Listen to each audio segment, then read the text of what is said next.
వ్యాజ్యమును వ్యాజ్యంబు చేయడు. కృపోన్నతుడు నీపైనెప్పుడు కోపముంచాడు.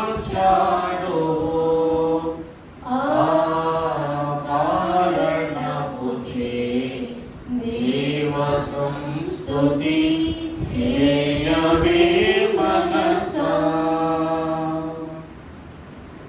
దేవుని యొక్క మహాఘనమైన కృపను బట్టి ఈ 4వ దిన శిలువ ధ్యాన మాలిక ఉపవాస కూటములో ఏకీభవించిన మీ అందరికీ ప్రభు పేరిట ఈ సాయంకాల పరిశుద్ధ ప్రార్థన మరణాత సంతోషము. దేవుని యొక్క వాక్యమును ధ్యానం చేస్తుందా. గతించిన దినమున ఆలోచన శిలువ ద్వారా శిలువయను ఆలోచనను గురించి తలంచుకున్నటకు ప్రభు ఇచ్చిన గొప్ప జ్ఞానాన్ని బట్టి జ్ఞానశుద్ధిని బట్టి దేవునికి మహిమ. బహువిస్తారముగా వాక్య సమయము వాక్యములో ఉన్న మర్మమును గ్రహించుచున్నారని ఆశిస్తూ ఉన్నా. ఈ దినమున 3వ శిలువను గురించి జ్ఞాపకం చేసుకుందాం. పరిశుద్ధ గ్రంథములో నుండి ఎఫెసీయులకు రాసిన పత్రిక 1వ అధ్యాయము 4వ వచనము నుండి చదువుకుందాం. ఎట్లనగా మన ప్రియుని యందు తన ప్రియుని యందు మనకు ఉచితముగా అనుగ్రహించిన తన కృపా మహిమకు కీర్తి కలుగునట్లు తన చిత్త ప్రకారమైన దయా సంకల్పం చొప్పున యేసుక్రీస్తు ద్వారా మనకు కుమారులనుగా స్వీకరించుటకై మనలను ముందుగా మన కోసము నిర్ణయించుకుని ఉండవలెనని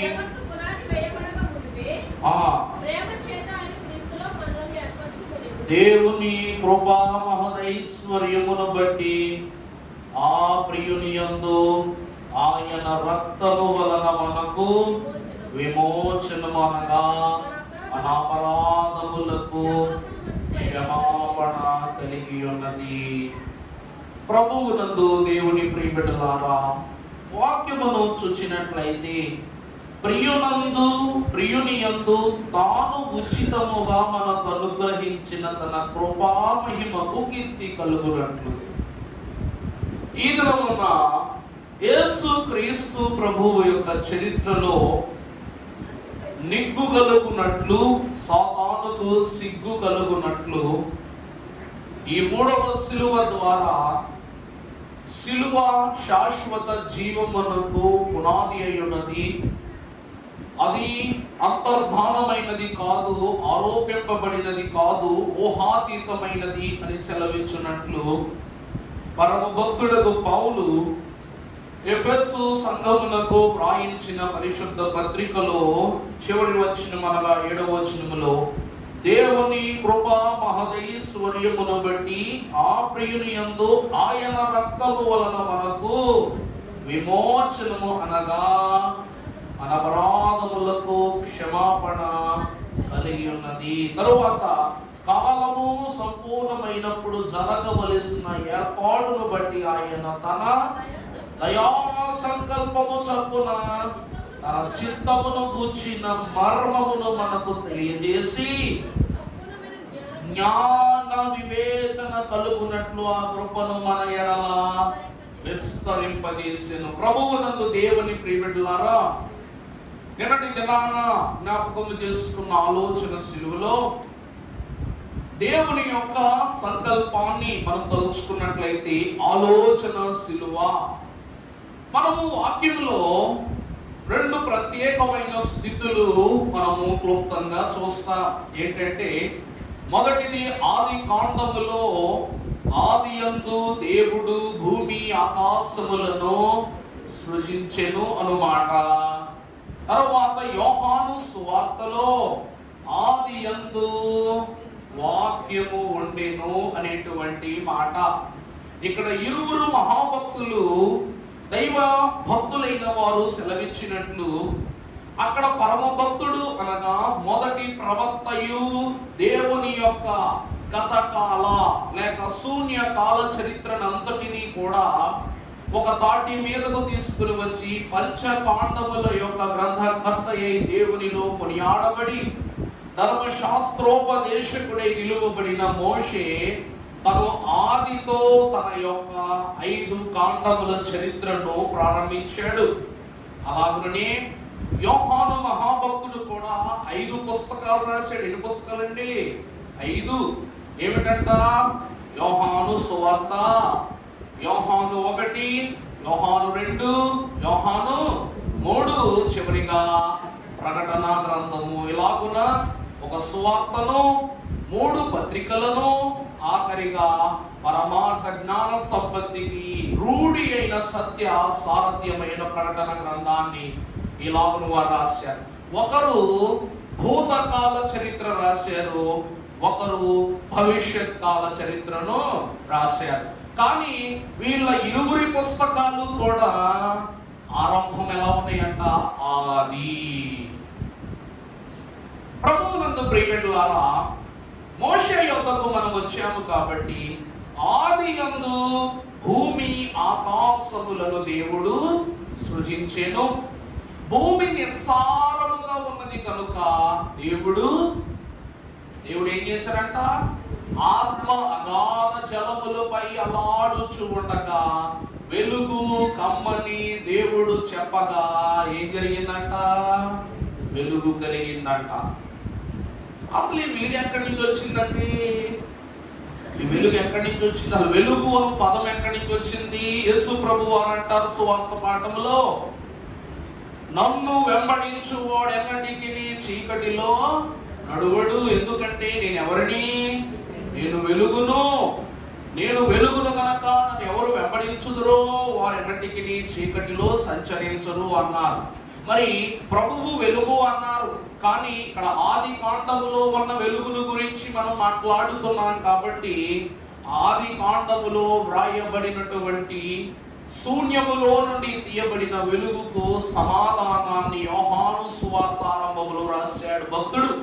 ఎవని? ఆది యందు వాక్యముండెను, ఆ వాక్యము శరీరధారి అయి కృపా సత్య సంపూర్ణునిగా మన మధ్య నివాసం చేసెను. ఆది యందు ఏముందంట?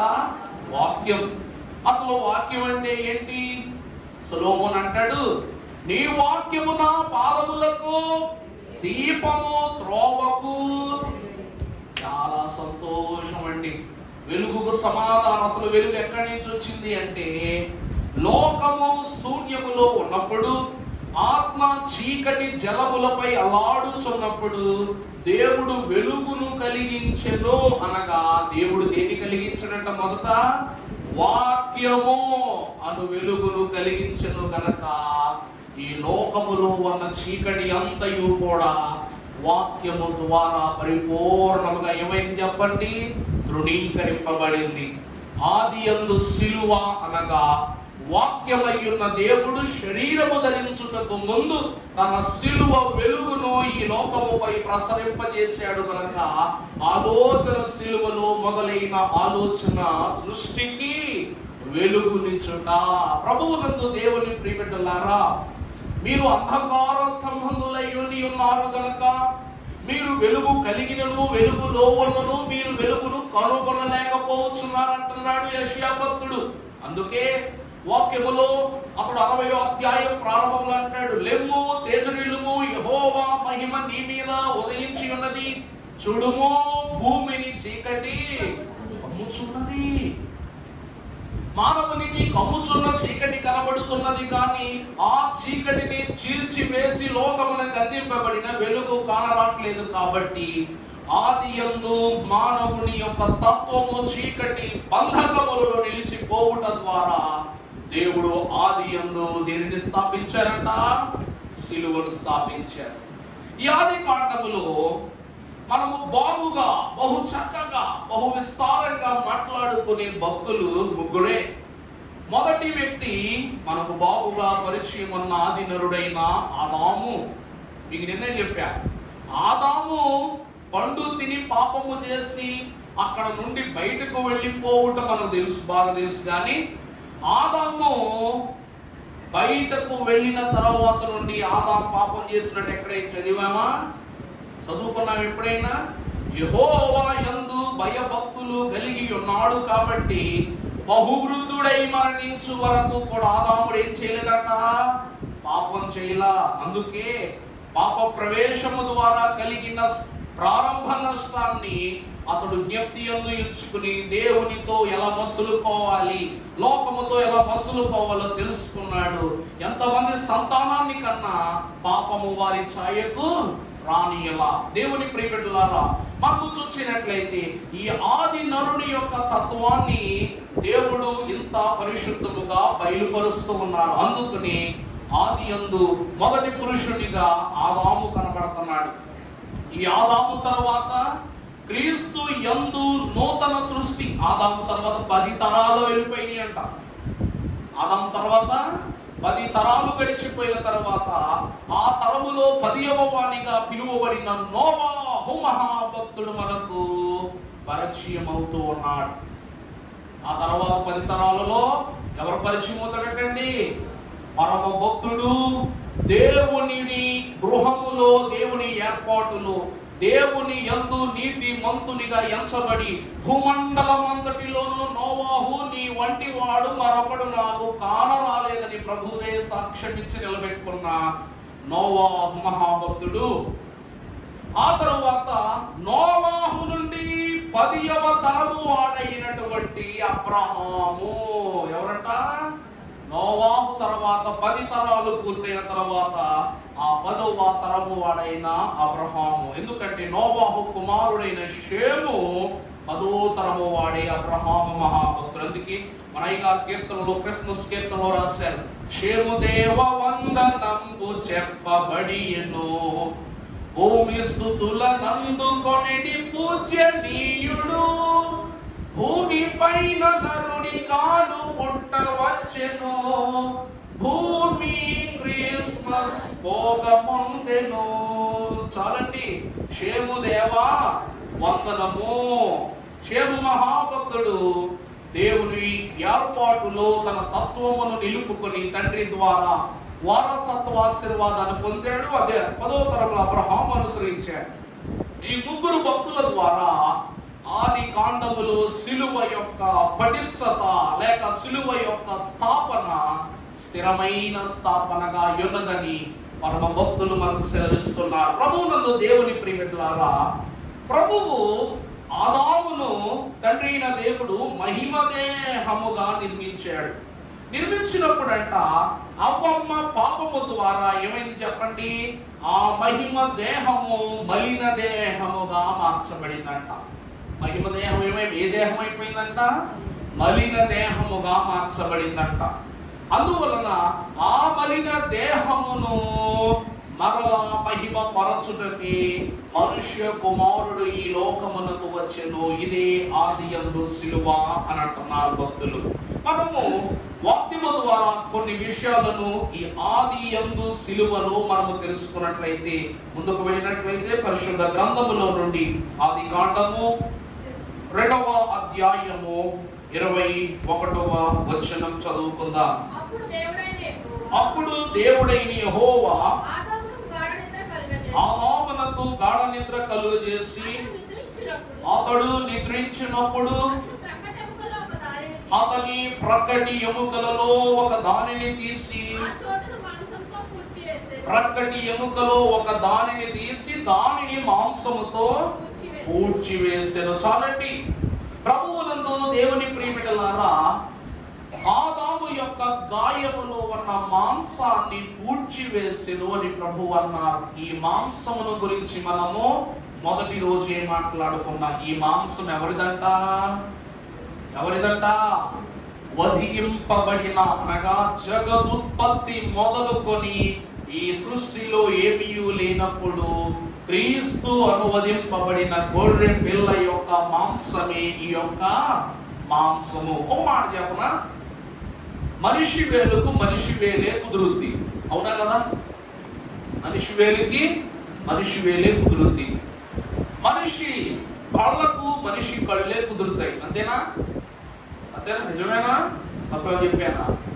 పోనీ మనకు బాగా ఇష్టమైన లేక మనం అభిమానించే ఒక film star doctor ANR Akkineni నాగేశ్వరరావుకి కోతి గుండె పెట్టారంట. మరొడు మనిషే కదా, కోతి గుండె ఎందుకు పెట్టుకున్నాడు? మనిషి గుండె ఆ అక్కినేని నాగేశ్వరరావుకి ఏం కాలేదంట, సరిపోలేదంట. అందువలన 4-5 సంవత్సరాల ఆయుష్ పెంచుకోవటానికి కోతి గుండె పెట్టుకుని సర్జరీ చేయించుకున్నాడంట. అలాగునండి న్యూజిలాండ్ లో ఫిలిప్ లోకి అనేటువంటి ఒక వ్యక్తి కూడా తన కన్ను పోయినప్పుడు పొరపాటుగా తన కన్ను ఒక వర్క్ షాప్ లో పనిచేస్తున్నప్పుడు ఒక చెక్క పుచ్చుకుని కన్ను పోతే అతనికి మనిషి కళ్ళు సూట్ అవ్వలేదంట. అందుకు అతనికి ఏ కన్ను పెట్టారంట? కుక్క కన్ను పెట్టారంట. ఏ కన్ను పెట్టారంటే కుక్క కన్ను పెట్టారు. ఈరోజు మనుష్యుని గుండె తీసుకుని వెళ్ళి ఒక కుక్కకో లేకపోతే అదే కోతికో పెడితే ఆ కోతి బతుకుందా చచ్చిపోతా? చెప్పండి మీరు. మనిషి గుండె, ఇప్పుడు కోతి గుండె మనిషికి పెడితే మనిషి బతికాడమ్మా. మరి మనిషి గుండె తీసుకుని వెళ్ళి కోతికి పెడితే కోతి బతుకుందా చచ్చిపోతా? చెప్పండి. అమ్మా చచ్చిపోతాను వాళ్ళు చెయ్యొద్దండి, తొందరగా చెయ్యొద్దండి. చచ్చిపోతాను వాళ్ళు చెయ్యొద్దండి. ఎంత మహానుభావులు తెలిసి మీరు. అయ్యగారు ఎంత చెయ్యొద్దు, కుళ్ళుకి ఎత్తరు. చచ్చిపోతాను వాళ్ళు చెయ్యొద్దండి తొందరగా. అగో భార్య భర్తలు ఇద్దరు ఎత్తారు, ఇజ్రాయేలు గారు మరియమ్మ గారు. బతుకుద్దా అంటే మిగిలిన వాళ్ళందరూ కూడా బతుకుద్ది. మనిషి అవయవాలు మరో మనిషి పెట్టుకోవాలంటేనే గంటలు ఆలోచిస్తాడు. జంతువులకు ఏం కుదురుతాయి? జంతువులకు కళ్ళు, కిడ్నీలు, గుండెపోట్లు, వాటికి ఏ రోగాలు ఉన్నాయండి మనిషి సామాగ్రి పట్టుకెళ్ళి పెట్టడానికి? ఈరోజు మనుష్యుడు జంతువుల మీద కూడా పడి బ్రతుకుతున్నాడు. కానీ ఏ రోజు కూడా ఒక జంతువు మనిషి మీద పడి బ్రతకడం చూసావా? దేవుని యందు ప్రియమిటలారా, వధింపబడిన గొర్రె పిల్ల యొక్క మాంసము ఆదాముకు అవసరంగాని ఆదాము యొక్క మాంసము వధింపబడిన గొర్రె పిల్ల యొక్క పరిస్థితులు సమకూర్చగలదా, పూడ్చివేయగలదా? దైవజనులు అంటున్నారు, క్రీస్తు ద్వారా రక్షణ గాని మన ద్వారా క్రీస్తుకు కలిగేది రక్షణ ఏదీ లేదు. ప్రభువు ఆ మాంసముతో ఆదాము గాయములు పూడ్చారు.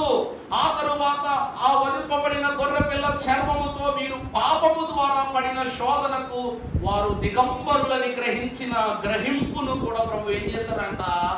పూడ్చివేశారు. ఈ మాటలు ఎందుకు చెప్తున్నా? గత వారం చెప్పారు కదా ఈ గారు, మళ్ళీ ఈ వారం ఎందుకు మీరు చెప్తున్నారంటే, మొదటిది ఆది యందు దేవుడు ఆదాముకు మాంసమును తన చర్మమునిచ్చి గాయము, పాపము ద్వారా కలిగిన గాయమును, అందుకే గారు ఒక వచనంలో రాస్తున్నారు, ఆదాము ప్రక్కలు గాయము, క్రీస్తు ప్రక్కలు బల్లెము అన్నారు. ఏమన్నారండి? ఆదాము పక్కలో ఏమైందంట? గాయమైంది. క్రీస్తు ప్రక్కలో ఏం తగిలిందంట? ప్రభు ప్రక్కలు బల్లెము పోటు. అందువలన వీరిరువురి ప్రక్కలును గాయములు కలవు కాబట్టి ఆనాటి ఆదాము గాయమును క్రీస్తు మాన్పెను. మరి ఈనాటి క్రీస్తు గాయాన్ని ఎవరు మాన్పాలి? ఎవరు మాన్పాలి? అందుకే పునరుద్ధానుడైపోయి ప్రభువు, ఇదిగో యోహాను, నేను యేసుక్రీస్తు ప్రభువును మృతి పొంది మరలా పునరుద్ధానుడై లేచి మీ వద్దకు వచ్చాననగానే తోమ ఆ గాయములలో చెయ్యి పెట్టిన తర్వాత గాని నిర్ధారణ చేసుకోలేదు. కారణం ఏంటంటే మనము ప్రభువును నమ్ముట లేదు కాబట్టి ప్రభువు గాయములు పునరుద్ధానుడైనా కూడా ఎలా ఉన్నాయంట? పచ్చిగానే ఉన్నాయంట. చేతులు ఎలా ఉన్నాయి? గాయము మానిపోయిన మచ్చపోదు అన్నట్లు మనము ప్రభువును, ఆయన ఎంత గొప్ప రక్షణ ఇచ్చినా కూడా, ఇంత గొప్ప రక్షణ నేను కనులారా చూచినప్పటికీ కూడా ఆయన విశ్వసించుట లేకపోగా మనము ఆయన గాయముల ద్వారా మాయని మచ్చగా మిగిలిపోయాం.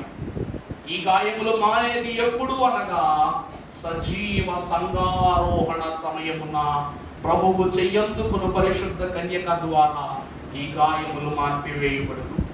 ఇప్పుడు మొదటిది, దేవుడు ఆది యందు సిలువను ఎందుకు అందించిననగా ఆది యందు ఆదాము గాయమును పూడ్చినట్లు రానున్న రాకడలో క్రీస్తు యొక్క బల్లెపు పోటును లేక గాయమును పూడ్చివేయుట బట్టి సిద్ధపరచబడుటకు సంఘమునకు ఆది యందు నీ ప్రభు ఏం సిద్ధపరిచారంట?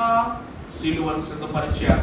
రెండవది చూచినట్లయితే పరిశుద్ధ గ్రంథములో 22వ అధ్యాయం ఆది కాండము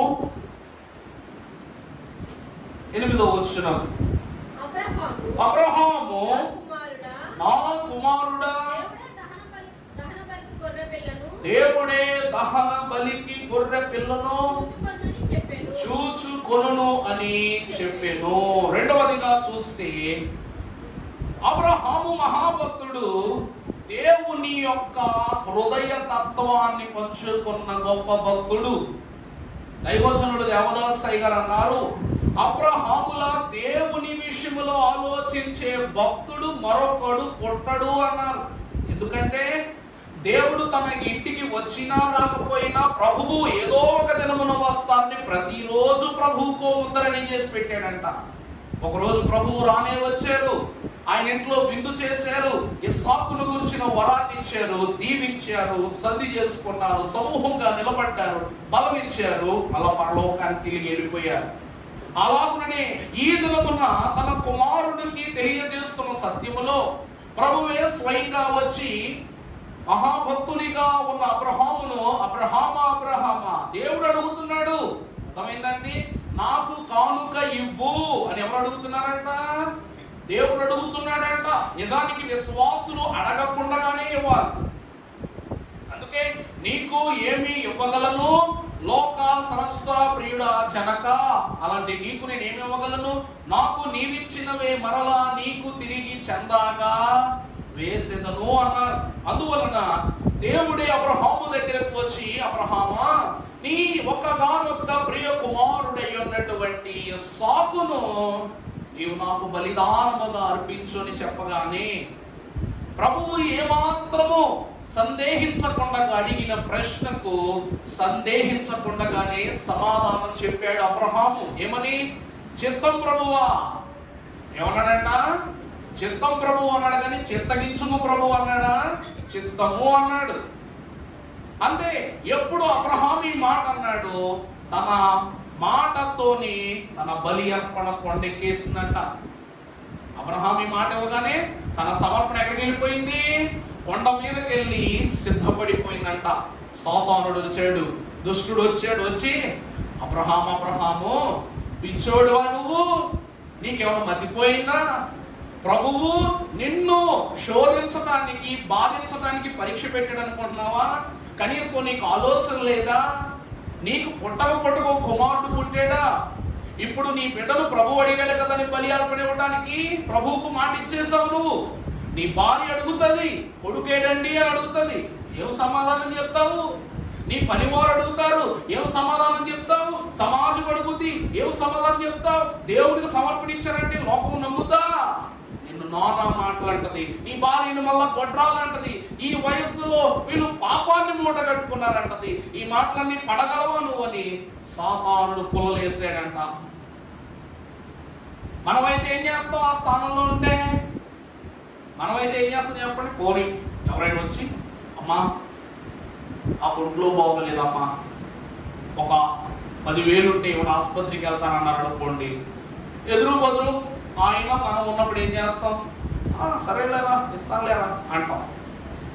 అదే ఈ మాట ఎవడైనా విన్నాడు అనుకోండి, వాడు వచ్చి అంటాడు, ఆడికి ఇస్తావు 10,000, ఆడికి ఇస్తాడు, ఏం చేస్తాడు తెలుసా నీకు?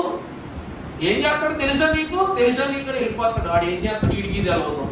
తెలుసా నీకని మాత్రం ఆడికి కడిగేసి వెళ్ళిపోతాడు. అప్పుడు వీడు ఏం చేస్తాడు? అరే 10,000 అడిగాను కదా అంటాను, ఇద్దాం అనుకున్నాను రా, ఖర్చు అయిపోయింది అంటావా? ఇప్పుడు సాతానుడు చెప్పిన మాటలకి నా భార్య అడిగితే ఏం సమాధానం చెప్పాలా? పనులు అడిగితే ఏం సమాధానం చెప్పాలా? మళ్ళా నా భార్య ఈ వయసులో నన్ను గొడ్రాలను చేసేసాడు, భర్త నిందేస్తే నేను నిందెట్టబడాలనుకోవాలా వద్దా? అబ్రహాము అనుకున్నాడా? నువ్వేం పట్టించుకోవాలా. సాతాను, ఎంత గొప్ప మాట చెప్పావయ్యా, పిచ్చోళ్ళలాగా నేను దేవునికి మాట ఇచ్చేసాను అబ్బాయి. చా, నీవు ఒక్క నిమిషం ముందు, ప్రభు కంటే ఒక నిమిషం ముందు వచ్చి అబ్రహాము ప్రభు నీ కొడుకుని అడగడానికి వస్తున్నాడు బలి అర్పణ కింద ఒక మాట నాకు ముందు నువ్వు చెప్పేసేవనుకో, నేనేం చేద్దును? వద్దు ప్రభు అని నన్ను ఉండేవాడిని. కానీ ఇప్పుడు ఏం చేయమంటావు? ప్రభు వచ్చాడు, అడిగాడు, సరే అనేసాను. అబ్రహాము చరిత్రలో ఇచ్చిన మాట తప్పటం అనేది లేదు. నా దేవుడు ఇచ్చిన మాట ఎలా తప్పని వాడో, ఆయన విశ్వాసములో ఉన్న నేను కూడా దేవునికి ఇచ్చిన మాటను తప్పను. నా భార్యకి సమాధానం అంటావా? పడే నింద ఎలాగా పడకమానదు. ఆయన నిమిత్తము నింద పాలైన ఎడల మేలే అన్నాడు దేవుడు. అవునే కదండి? క్రీస్తు నిమిత్తం మీరు ఏం పొందుకున్నా మేలు, నింద పొందుకున్నా కూడా అవన్నీ కూడా మనకి ఏమిటంట? బహుమానమే. అందుకే నిందకు 100 అద్ది. అందువలన అబ్రహాం నిర్ణయించుకుని కొడుకుని తీసుకుని వెళ్తున్నాడు. కొడుకు అడుగుతున్నాడు, నానా ఎక్కడికి వెళ్తున్నావు అంటే, నువ్వు బలి ఇవ్వడానికి వెళ్తున్నావు అన్నాడు. మరి కట్టెలు సర్దించావు, అన్ని పనిముట్లు నా చేత సర్దించావు, గొర్రె పిల్ల ఏది నాన్న అంటే, అబ్రహాం ఆ రోజు ప్రవచించాడంట. ఏమని? దేవుడే గొర్రె పిల్లను సిద్ధపరచు. దేవుడు ఏం చేస్తాడంట? సిద్ధపరచునందుకు. 13వ వచనం చదువు, 22:13. అబ్రహాము కన్నులు ఎత్తి చూడగా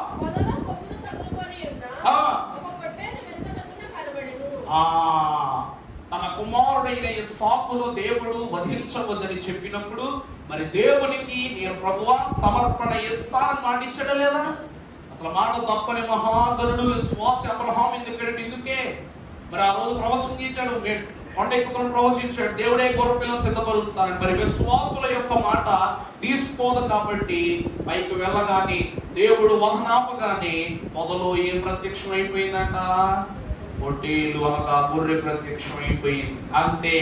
ఆ పొట్టేలు తీసుకొచ్చాడు, అక్కడ పెట్టాడు, బలి అర్పణించాడు, దేవునికి నైవేద్యం పెట్టాడు, దేవుని యొక్క సమర్పణను సంపూర్తి చేసుకున్నాడు.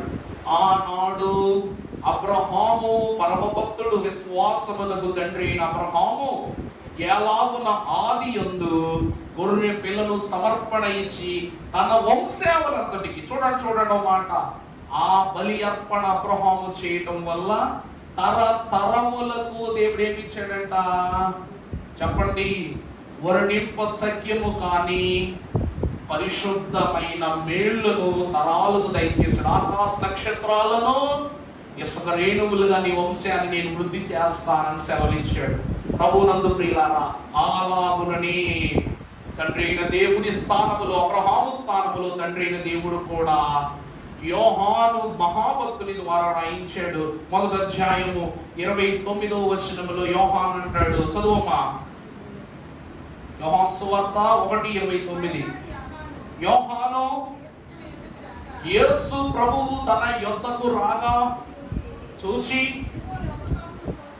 ఇదిగో లోక పాపములను మోసుకుని పోవు దేవుని గొర్రె పిల్ల. ప్రభువునందు దేవుని ప్రియులారా, ఆది సిలువ అనగా, ఆది యందు సిలువ అనగా అబ్రహాము గొర్రె పిల్లను సిద్ధపరచినట్టు తండ్రి అయిన దేవుడే మన కొరకు ఎవరు సిద్ధపరిచాడంట? యోహాను అంటున్నాడు, ఇదిగో లోక పాపములను మోసుకొని పోవు దేవుని, అనగా లోకము ఆరంభింపబడినది మొదలుకొని ఈ తరము వరకు పాప భారమును మోయించున్న గొర్రె పిల్ల ఇదిగో ఈయనే అని చెప్తున్నాడంట.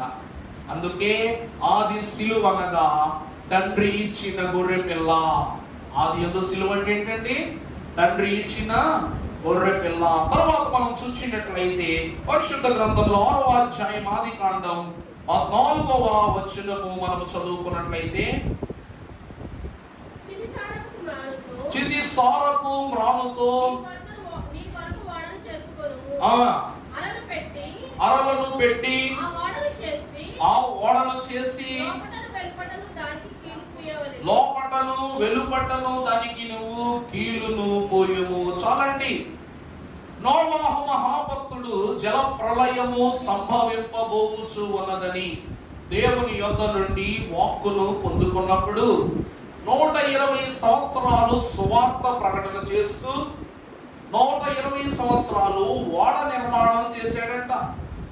ఈ ఓడ నిర్మాణము చేయుచున్నప్పుడు దేవుడు కొన్ని వస్తువులను చెప్తున్నాడు. మహాభక్తుడైన నోవాహుకు దేవుడు ఏమని చెప్తున్నాడంట, నువ్వు ఈ కర్రవాడు, ఈ చోట కీలుపోయి, ఈ ఓడకు ఇన్ని అరలను పెట్టు, ఈ చోట కిటికీలు పెట్టు, ఈ చోట నుండి ద్వారమును ఉంచు అని ప్రభువు చెప్తున్నాడు. చితి సారపు ప్రాణుతో పరమ భక్తుడై ఉన్న నోవాహు దేవుని యొక్క ఓడను నిర్మాణము చేశారు. చితి సారపు ప్రాణు. చితి సారము అంటే ఏంటండి? చితి ఎలా ఉంటుంది చూడటానికి? చితి మంట ఏ రంగులో ఉంటది? అంటే మీరు పొయ్యిలు వెలిగించుకోరా? రసవుతారు ఎట్లా ఒక్క అంటే నేను అంటది పొలం పొయ్యి గురించి, ఇంట్లో గ్యాస్ పొయ్యి గురించి కాదు. పొయ్యి అంతా కూడా అంటే చితి సారం అంటే పూర్తిగా కాలిపోయిన తర్వాత నిప్పులు ఏ రంగులో ఉంటాయి? ఎరుపు. చితి సారము అనగా ఆ యొక్క కర్ర మధ్య నరిగితే దాని లోపల సారం ఎలా ఉంటుందంట? ఎరుపు రంగులో ఉంటుందంట. అంటే యేసు క్రీస్తు ప్రభువును దేహమును మనము గాయములు చేయగా ఆయన లోపల ఉన్న రంగు కూడా ఏ రంగు? రక్తము ఎరుపు రంగు. చితి సారపు రాను అనగా యేసు క్రీస్తు ప్రభువు యొక్క దేహమునకు గుర్తై ఉన్నది. అర్థమైందండి? ఆనాడు మనం చూస్తే నాగటితో వీపును దున్నినట్లు ప్రభువు యొక్క దేహమును దున్నేశారంట. అందుకే ప్రియులారా, ఆయన శరీరముపై ఉన్న ప్రతి గాయము కూడా మ్రానుగా ఓడగా తయారు చేయాలంటే దానిని నరకాలి, దాన్ని గాయం చేయాలి, దానిని అదమాలి, సర్దాలి. అలాగుననే దేవుని యొక్క దేహములో కూడా తగిలిన 39 గాయాలు కూడా ప్రభువు మన కొరకు తయారు చేయుచున్న రక్షణ ఓడ. అది నోవాహు ఓడ. ఇదే ఓడ రక్షణ ఓడను నిర్మాణము చేయుటకు తన శరీరమును మ్రానును మన కొరకు ఇచ్చినట్లుగా మనం చూస్తున్నాం. మొదటిది చితి సారపు మ్రాను. తర్వాత మనము చూసినట్లయితే ఏమిటమ్మా? చదువు 6:14 చదువు. 14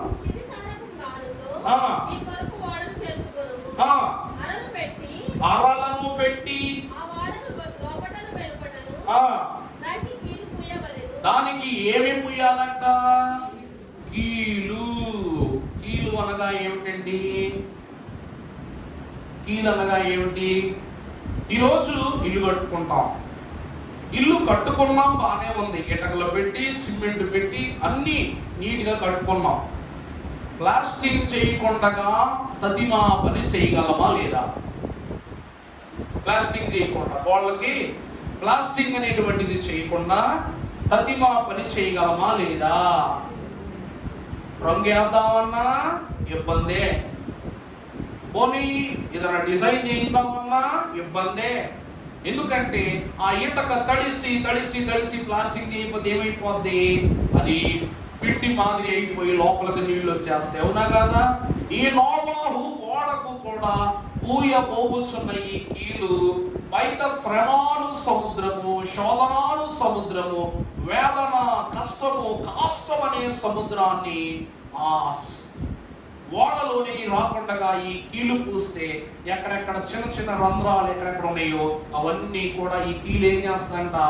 పూర్తిగా పూర్తి చేస్తుందంట. మీకు అర్థమయ్యేలా చెప్తాను. కీర్తనల గ్రంథము 42వ అధ్యాయము 7వ వచనాన్ని మనం చదువుకున్నట్లయితే, కీర్తన 42:7 నీ జల ప్రవాహ ధారల ధ్వని కరడు కరడను పిలుచుచున్నది, నీ అలలనియు నీ తరంగములనియు నా మీదగా పొర్లి వారి ఉన్నవి. ప్రభువునందు దేవుని ప్రియపెట్టాల కీర్తనకారుడు ఏమంటున్నాడు చూసారా? ఈ కీలు ఎందుకు అంటే నీ జల ప్రవాహ దారుల ధ్వని విని కరడు కరడను పిలుచుచున్నది. ఒక మాట, మనము ఇంటికి ప్లాస్టింగ్ చేయించుకోకపోతే ఏ చిన్ని శబ్దం వచ్చినా కూడా ఇటకలో నుండి సునాయాసంగా వినబడిపోద్ది. ఏ చిన్ని చిల్లు పడినా లేక గాయమైనా మిగిలిన ఇటకలన్నింటికి కూడా అది పాకిపోతుంది. అందుకే ఒక చోట వేట వచ్చింది అనుకోండి, చూసారా, అట్లా విరిగిపోతుంది. ఒక చిన్న గాయం చాలు, అలా విరిగిపోయినట్లు ఈ కీలుతో ఆ స్థలమంతటిని పూడ్చివేయునట్లు ప్రభువు పరమ భక్తునితో కీర్తన పాట అన్నాడు, నీ అలలన్నీయు నీ తరంగములన్నీయు నా మీదగా పొర్లి పారి ఉన్నవి, ఇవి నా మీదకు రాకుండగా, ఏ చోటులో నుండి నా లోనికి ప్రవేశించకుండగా దేవుడు ఏం పూయించాడంట? కీలు. అందుకే యేసు క్రీస్తు ప్రభువు యొక్క రక్తము, యోహాను మొదటి పత్రికలో అంటాడు, ప్రతి పాపము నుండి మనలను, అలలనే పాపములు, శ్రమలనే పాపములు, కీడు అనే పాపములు, కష్టములనే పాపముల నుండి మనల్ని ఏం చేస్తుందంట? పవిత్రులను చేస్తూ, తప్పించి పవిత్రులను చేస్తుంది. అందుకే కీలు. మూడవదిగా మనము చూసినట్లయితే ప్రియులారా, ఆ 16వ వచనం కదా, మాదికాండం 6:16, ఆ ఓడకు కిటికీ చేసి పైనుండి మూరెడు క్రిందికి దానిని ముగించవలెను, ఓడ తలుపు దాని ప్రక్కనే ఉంచవలెను.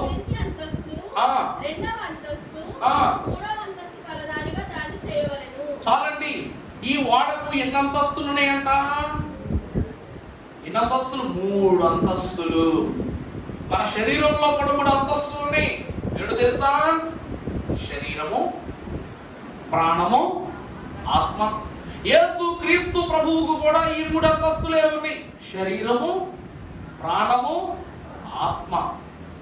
శరీరము ఎందుకు అంటే పాపుల కొరకు త్యాగం ఇవ్వటానికి. శరీరం ఎందుకంటే పాపులమైన మన కొరకు త్యాగంగా ఇవ్వటానికి, శిక్షకు ఇవ్వటానికి. ప్రాణం ఎందుకు అంటే పాపములను పరిహరించు. చాలండి. ప్రాణము ఎందుకు అనగా పాపముల నిమిత్తమై. మొదటిది పాపుల నిమిత్తమై, రెండవది పాపముల నిమిత్తమై. మరి చివరిగా ఆత్మ ఎందుకు? ఆత్మ ఎందుకు? శరీరం ఇచ్చేశారు, శారీరక పాపముల నిమిత్తం, పాపుల నిమిత్తం. ప్రాణం ఇచ్చేశారు, పాపముల నిమిత్తం. ఇంక ఈ రెండింటికి ఇచ్చేశారు కాబట్టి ఇక మిగిలిన వరస ఏ వరస? పాపం అయిపోయింది, పాపులు అయిపోయారు. ఇంకే వరస ఉందంట? రక్షింపబడిన వరస ఉంది. వాళ్ళకి ఇచ్చాడంట ప్రభువు. ఇదిగో నేను వెళ్ళుచున్నాను, మీ అందరినీ రక్షించుట నిమిత్తమై నేను ఎవరిని పంపిస్తా? ఆదరణకర్తను పంపిస్తాను, అనగా పరిశుద్ధాత్ముడు.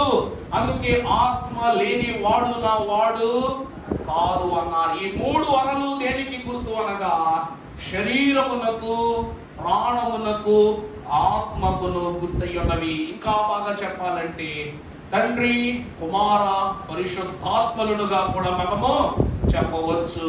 దేవుని ప్రియబిడ్డలారా, ఈ 3వ స్థితి అరలు. 3వది ఏమిటండి? అరలు. ఒక ఓడలోనే ప్రభువు ఇమిడిపోయారంటే రక్షణ ఓడపై వెళ్ళబో మనలో ప్రభు ఇంకెలా ఇమిడిపోతారో చూడండి. ప్రతి అణువులో ప్రభు ఇమిడిపోయి ఉంటారు. మనము చూసినట్లయితే పరిశుద్ధ గ్రంథంలో కొరింథీయులకు రాసిన మొదటి పత్రిక 12వ అధ్యాయం 12వ వచనములను మనము చూసినట్లయితే, ఎలాగున శరీరము ఏకమై ఉన్నను, అనేకమైన అవయవములను అది కలిగి ఉన్నదో, అనేకములై ఉన్నను. ప్రభువునందు దేవుని ప్రియమిత్రులారా, ఈ అంతస్తులు 3 ఒక అరలో నడిచే జంతువులను, ఎగిరే జంతువులను, మరొక అరలో ఈదే జంతువులను, ప్రాకే జంతువులను, పై అరలో నోవాహు యొక్క కుటుంబము జీవిస్తున్నారు. ఇక్కడ ఈ నోవాహు ఓడ అని చెప్పబడిన ఈ యొక్క గృహంలో అన్ని జాతుల పక్షులు, అన్ని జాతుల పురుగులు, చివరికి పాము కూడా, సర్పము కూడా కలిపి ఉంది. అందులో సర్పము కూడా కలిగి ఉంది. కుయుక్తి బుద్ధి కలిగినటువంటి సర్పము కూడా ఆ యొక్క ఓడలో ఉంది. ప్రతి జంతువును, ప్రతి పక్షిని, ప్రతి పురుగును కూడా జతలు జతలుగా దేవుడు ఆ ఓడలోనికి రప్పించుకున్నారు. ఇక్కడ మనము పౌలన్న మాటలు మనం చూస్తే ఒక్కసారి అందరికి అర్థమయ్యేలాగా నిదానంగా చదువు మాట 12 ఎలాగున శరీరము ఏకమై ఉన్నను అనేకమైన అవయవములు కలిగి ఉన్నదు, ఎలాగున శరీరము యొక్క అవయవములున్నాయి అనేకములై ఉన్నను. క్రీస్తు కూడా అక్కడ నోవాహు కుటుంబం ఉంది, సింహం ఉంది, పావురం ఉంది, పాము ఉంది, జింక పిల్ల ఉంది, ఎలుగు బంటి ఉంది, పురుగు ఉంది, పక్షి ఉంది, అన్నీ ఉన్నాయి. క్రీస్తు అను చెప్పబడిన ఆ ఓడలో ప్రతి జాతి ఉంది. ఎలా ఉన్నాయంట? ఆ ఓడలో శరీరములు, మన అవయవాలు. ఇలాంటి ముక్కు ఒకటి ఉంటుందా చెప్పండి? ఇలాంటి ముక్కు కూడా ఏమైనా ఉందా ఒంట్లో? ఇంకో ముక్కు తీసేసుకోవడానికి లేదు కదా. ఈ ముక్కు ఒక జత. ఈ 2 కట్లు ఇంకెక్కడైనా ఉన్నాయా ఒంట్లో? లేవుగా. ఇదో జత అనుకోండి. ఇది సింహం అనుకో, ఇది పక్షి అనుకో. ఇది ఎప్పుడు ఓగుతూ ఉంటది కాబట్టి ఏమన్నా నక్క, ఇదే కదా, ఇది ఊగుతూనే ఉంటది కాబట్టి. ఇలాగున ఈ వేలు ఈ వేలుకు సమానంగా చూసుకోవడం కావాలంటే మీ ఏలు రేఖలు తెలిసిపోతుంటాయి, గీతలు తెలిసి తేలిపేస్తూ ఉంటాయి. ఈ వేలు తీసి ఈ వేలుకి వేసామనుకో సెట్ అవుతుందా? ఈ వేలు దీనికి వేసే సెట్ అవుతుందా? అవదు. ఎలాగున దేహములో ప్రతి అవయవము వేరు వేరుగా మన శరీరములో ఇమిడ్చి వేయబడి ఉన్నప్పటికీ ఇదంతయు దేహములో క్రమంగా ఇమిడ్చి వేయబడ్డాయో నోవాహు ఓడలో ప్రతి జంతువు, ప్రతి పక్షి, ప్రతి పురుగు కూడా నోవాహు భక్తుని వలె ఇమిడిపోయింది, సర్పముతో సహా. అవుతుందంటే అది ఎందు సిలువ అనగా సిలువ నోవాహు కుటుంబం మాత్రమే భరించలా. ఆ 3 రోజులు, ఆ 40 రోజులు క్షమించాలి, 40 రోజులు పురుగుకు ఆకలి లేదు, పక్షికి ఆకలి లేదు, పాముకు ఆకలి లేదు, సింహానికి ఆకలి లేదు, నోవాహు కుటుంబానికి ఆకలి లేదు. అందుకే సిలువ మన మదిలో ఉన్నప్పుడు మన మదిలోనికి దుష్టుడు ఏ దురాలోచనలో కూడా చేర్చలేడట. అర్థమైందండి? ఆ అరలలో ఇమిడిపోయి ఉన్నాయంట ఈ యొక్క పశుపక్షాదులని. అలాగే మన అవయవాలు మనలో ఇమిడిపోయినట్లు క్రీస్తులో కూడా మనమందరము ఏమైపోయి ఉన్నాం చెప్పాలి. క్రీస్తులో కూడా మనం ఎంతగా ఇమిడిపోయామో చూడండి. ఇదిగో ఇది నా యొక్క శరీరమును రొట్టె, పుచ్చుకుని తినండి, ఇమిడిపోదు మీలో. ఇది నా ద్రాక్షరసము అని చెప్పబడిన రక్తం, తాగండి, ఇమిడిపోదు మీలో. ప్రభువు రక్తము సర్వ మానవాళికి కూడా సంపూర్ణ ప్రోక్షణయు, బలముయు, పరిపూర్ణతయు ఉన్నది కాబట్టి అది ఇమిడిపోద్ది. అది నాకు నచ్చలేదు, నాకు వద్దు, నాలోనికి అది ప్రవేశింపదాలదు అనడానికి లేదు, అందరిలో ఇమిడిపోద్ది. అలాగే నోవాహు ఓడలో కూడా ఆది యొక్క సిలువ అనుభవాన్ని మించాడు దేవుడు. తర్వాత చూస్తే పరిశుద్ధ గ్రంథంలో చివరిగా పరిశుద్ధ లేఖన భాగంలో చదువమ్మా 16 నుండి చదువు. ఆ ఓడకు కిటికీ చేసి పై నుండి మూరెడు. చివరిగా ఓడకి ఏం చెయ్యాలంట? నువ్వు కిటికీ చెయ్యాలి. మన ఇంట్లో తలుపులు వాడేదానికన్నా కిటికీలు వాడకమే ఎక్కువ. ఎవరింట్లోనైనా అంతే. తలుపు తెరిసేదానికన్నా కిటికీలని ఎక్కువ తెరుస్తాం. ఎందుకు అంటే తలుపు ద్వారా ప్రతి శోధన వస్తుంది, కిటికీ ద్వారా మనకు కావలసినవే వస్తాయి. ఈరోజు మనము చూస్తే ప్రియులారా, దేవుడు జల ప్రళయము నోవాహు కాలములో పరిపూర్తి అయిపోయి సమాప్తమైపోయిందని చెప్పడానికి గాను నోవాహునకు తలంపించినప్పుడు ఆ అరకిటికీని తెరచి మొదట దేన్ని పంపించాడంట? ఏం పంపించాడంట? కాకిని పంపించాడు. ఈ కాకి వెళ్ళింది కానీ మరలా తిరిగి వెనక రాలా. తర్వాత పావురమును పంపించాడు, అది వెళ్ళి చిగురులు తీసుకొని వచ్చింది. గమనించండి, పదార్థం గమనించండి. యేసు క్రీస్తు ప్రభు దేహంలో తల దగ్గర గాయమైంది, చేతుల్లో గాయమైంది, కాళ్ళ దగ్గర గాయమైంది. కానీ రక్తము చింది పారి ప్రవహించుట అనేటువంటి మాట ఏ గాయముల గురించి మాట్లాడితే తెలుస్తుంది? చెప్పండి. ప్రభు వారి యొక్క రక్తము చింది ప్రవహించుట అనేటువంటి మాటల గురించి మనము అంశాల గురించి ధ్యానిస్తే, ఏ గాయాలలో నుండి ప్రభువుకు ఎక్కువ రక్తం బయటికి పోయింది అంటే తలలోంచా? మా ప్రక్కలో ఉన్న గాయము. అందుకే పరమ భక్తుడుగా ఉన్న తోమా సైతము ఆయన ప్రక్కలో చేయబెట్టి కానీ ఒప్పుకోలేదంట. ఆయన గాయము ప్రక్కలో చేయబెట్టి కానీ ఒప్పుకోలేదంట. ఈ గాయమే ఏమై ఉన్నది? నోవహు ఓడకు కిటికీ సూచన అయినట్టు క్రీస్తు మరణించి ఉన్నాడు, తన ఆత్మను తండ్రికి అప్పగించి ఉన్నాడని చెప్పటానికి బల్లెపు పోటు పడవగానే, అర్థమైందా?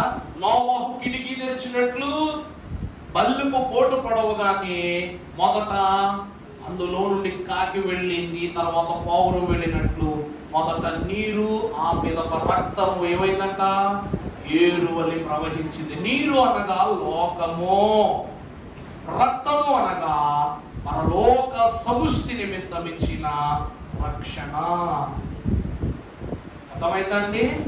ఈ గాయముతో దేవుడిచ్చిన రక్షణ సమాప్తమైంది. ఆ కిటికీతో నోవహు కాలంలో ప్రళయము సమాప్తమైపోయింది. దేవుని యందు ప్రియమిట్లారా, ఆది యందు ఉన్న సిలువ ఒక ఓడలో తెగిడిపోయింది. ఆది కాండములో నోవహు ఒంటి మీద చర్మపు చొక్కావలి మాంసపు ముద్దవలి కనబడ్డాడు దేవుడు. అబ్రహాము కాలములో గొర్రె పిల్లను ప్రభువే సిద్ధపరచునన్న మాటను బట్టి పొదలో గొర్రె పిల్ల సంక్షిప్తమై ఉండుట మనం చూసాం. దాని ద్వారా తరాలకు దీవెనివ్వడానికి మనం చూసాం.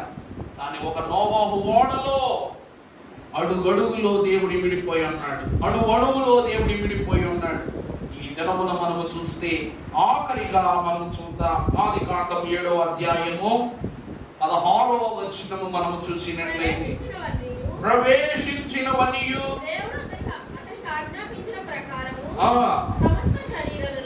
సమస్త శరీరులలో. చాలండి. ఈ ఓడలో మరొక వింత ఏమిటంటే తలుపు. ఈ ఓడలో మరో వింత ఏమిటండి? తలుపు. ప్రతి ఓడకి తలుపు ఉంటది. ఈ తలుపులో వింత ఏముందండి? ఇది ఓడే కాదు, ఇది తలుపు ఉండదా ఏంటి అంటే ఉంది. కానీ అధికారం ఎవరి దగ్గర ఉంది? దేవుడి యొద్ద. నోవహు, నీ ఓడ కట్టినప్పుడు నేనేమయ్యా పెయింట్ వేసింది, తలుపు దీవయ్యా, నేను లోనకు వస్తాను. నోవహు, ఈ చెక్కలన్నీ కూడా మంచి డిజైన్ లో అమర్చి నీ ఓడ తేలేటట్లు నేనే అంతా పని దగ్గరుండి చేయించాను, నా ఒక్కడి కోసం తలుపు దీవయ్యా. ప్రతి వాడు అంగలారుస్తున్నాడు. ఎందుకు?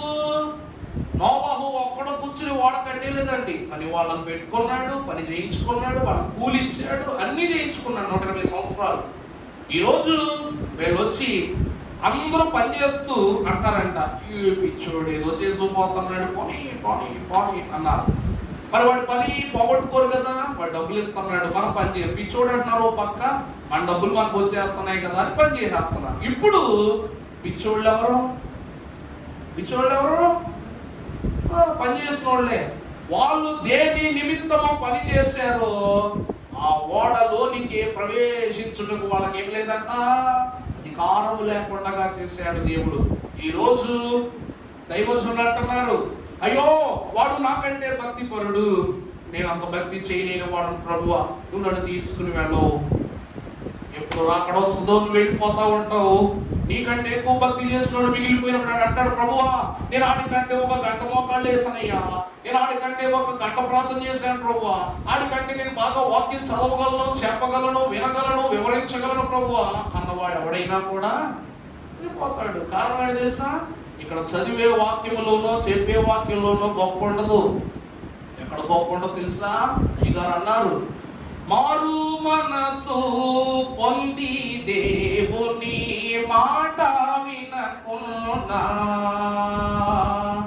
మారు మనసు పొంది దేవుని మాట వినకున్నా, భువిని పేరొందిన విశ్వాసులైనా చేరుకొనుడా యేసునా. యేసు ప్రభువు వచ్చుచున్నా, ఇదిగో వినరండి. ప్రభువునందు ప్రియబిడ్డలారా, ఎన్ని ఉన్నా, ఎన్ని నేర్చుకున్నా, ఎన్ని ఆలకించుచున్నా, ఎన్ని తలంచుచున్నా, ఇవన్నీ విన్న మనకు మార్పు పొందడి మనస్సు లేకపోతే నువ్వు ఏలియా అంతని భక్తి చేయి, అబ్రహాం అంతని భక్తి చేయి, యేసుక్రీస్తు ప్రభు ప్రథమ పౌర శిష్య హక్కును పొందుకున్న పేతురంత భక్తి చేయి. నువ్వెవరైనను గాని ఏమైనను గాని మారు మనస్సు లేకపోతే, మారు మాట్లాడకుండా దేవుడు వదిలేసి వెళ్ళిపోతాడు. సంజాయిషి కూడా చెప్పడానికి కుదరదు. నన్ను ఎందుకు వదిలేసావు అంటే, నువ్వు నన్ను చూచావు కానీ ఆ చూపు సరికాదు. నువ్వు నాతో మాట్లాడుతున్నావు, మాట సరికాదు. నువ్వు నా కొరకు ప్రయాసపడుతున్నావు, నీ ప్రయాస సరిగా లేదు. అవునా కాదండి? ఇప్పుడు నా బట్టల కొలత, ఈ పిల్లడు పుట్టిన ఆడి బట్టల కొలత నాకు పుట్టిన సరిపోతాయా మాకు? ఎందుకు? ఇద్దరయ్యి బట్టలే కదా నెట్టబడితట్టు పుడితే. క్రమము లేకుండా ఏది చేసినా అది శోధనకు దారి తీస్తుంది. కాబట్టి ప్రభు అంటున్నారు, క్రమముగా చేయాలి, ఆ క్రమమును నువ్వు క్రమంగా ఆచరించాలి అన్నారు. అందువలన నోవాహు ఓడంతా కూడా దేవుడు చెప్పినట్టే కట్టాడు. కట్టితే సరిపోయిందా? నోవాహు క్రమంగా ఉన్నాడు కాబట్టి ఆ ఓడలో ప్రళయాన్ని దాటాడు. లేకపోతే నోవాహును కూడా బయటికి పొమ్మంటాడు దేవుడు. ఆ తలుపుకు దేవుడే అధికారి, యజమానుడు, దేవుడే సర్వదా నావికుడై ఉన్నాడు. కాబట్టి తలుపు చివరికి ఈ ఓడ వెళ్ళి వెళ్ళి వెళ్ళి ఎక్కడికి వెళ్ళి చేరిందంట? అరారాతు కొండకు. ఇక్కడ తలుపు అన్న మాట వచ్చింది కాబట్టి ప్రభువుని గురించి చెప్తే, మన రక్షణ వాడకు యేసుక్రీస్తు ప్రభువే తలుపు. ఏమన్నారు? నేనే మార్గము, నేను ఎవరిని? గొర్రెలు పోవు ద్వారము నేనే.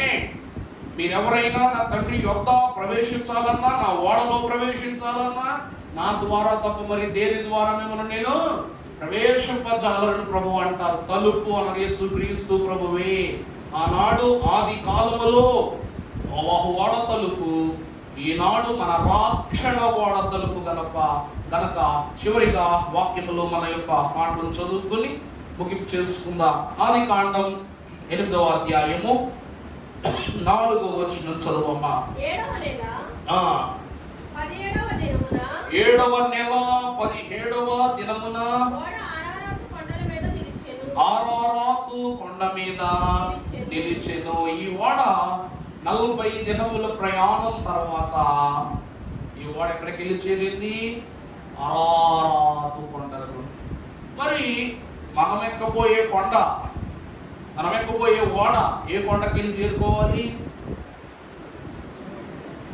మనం ఎక్కబోయే ఓడ ఏ కొండకి వెళ్ళి చేరుకోవాలి?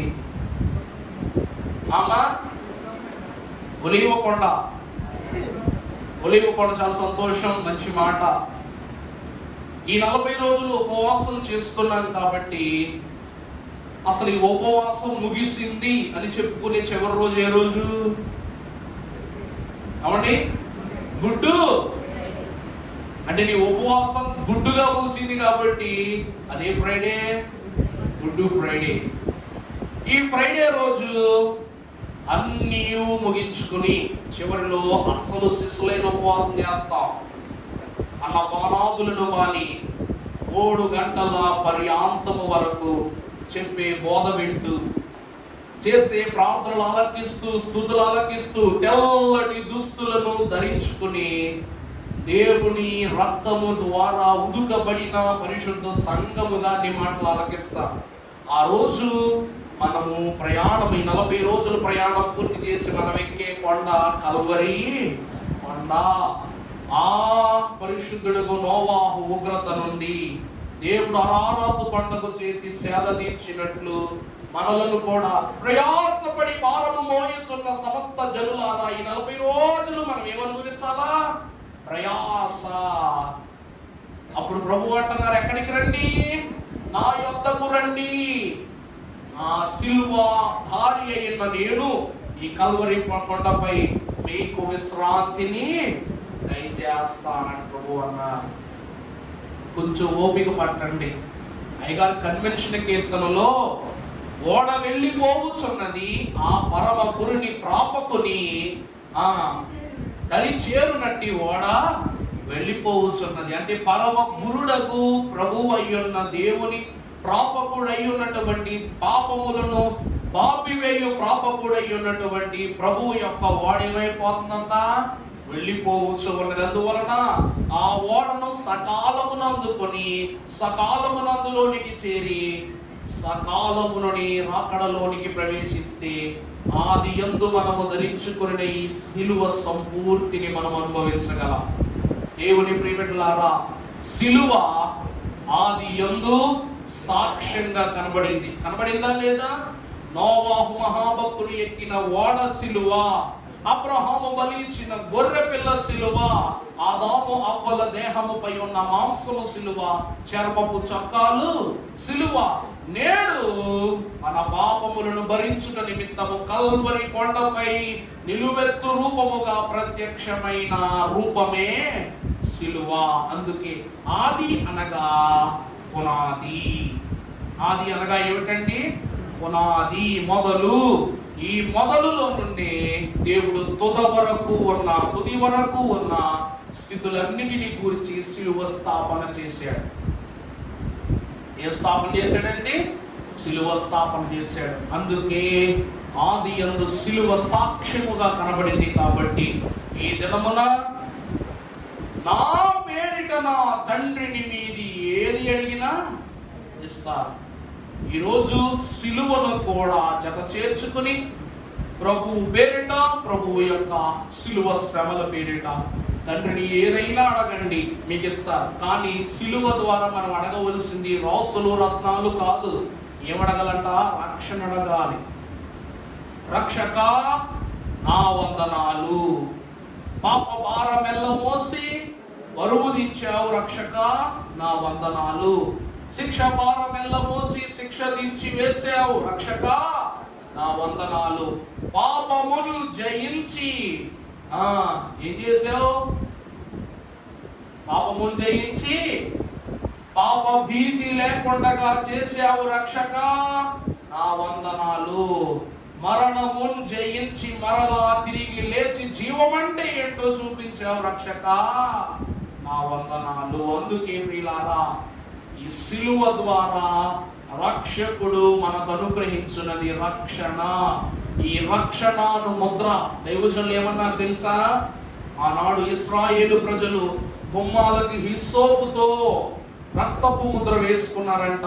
ఆ ముద్ర ఎవరి గృహాలకు ఉంటుందో దేవుడు వారి గృహాల మీద నేను ఆటంకం రానివ్వను అన్నాడు. అలాగే ఈ దేహం కూడా ఒక గృహమే.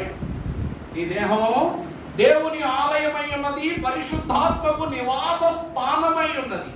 మరి ఈ దేహంపై సిలుగు తీయించుకోవాలంటే నామోష్. కొంతమందికి ఏంటంటే సిలుగు తీసుకోవాలంటే నామోష్.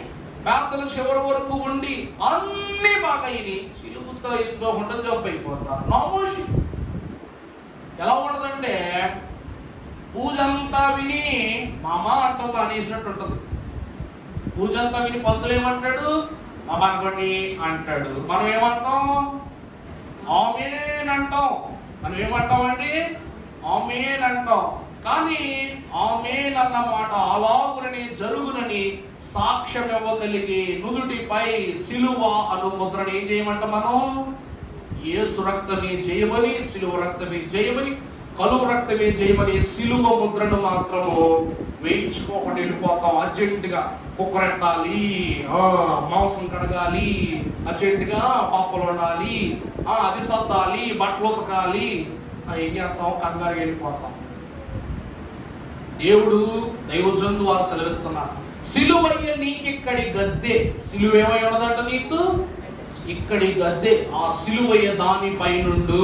నువ్వు ఇక్కడ సిలువ వేసుకున్నావంటే దేవుని యొక్క సిలువ నీ పైకి వచ్చేస్తుంది. సిలువలు రెండు, ఈ సిలువయు ఈ సిలువయు ఏం చేస్తాయంట? నిన్ను పై గద్దెకు చేరుస్తాయంట. ఎప్పటికీ?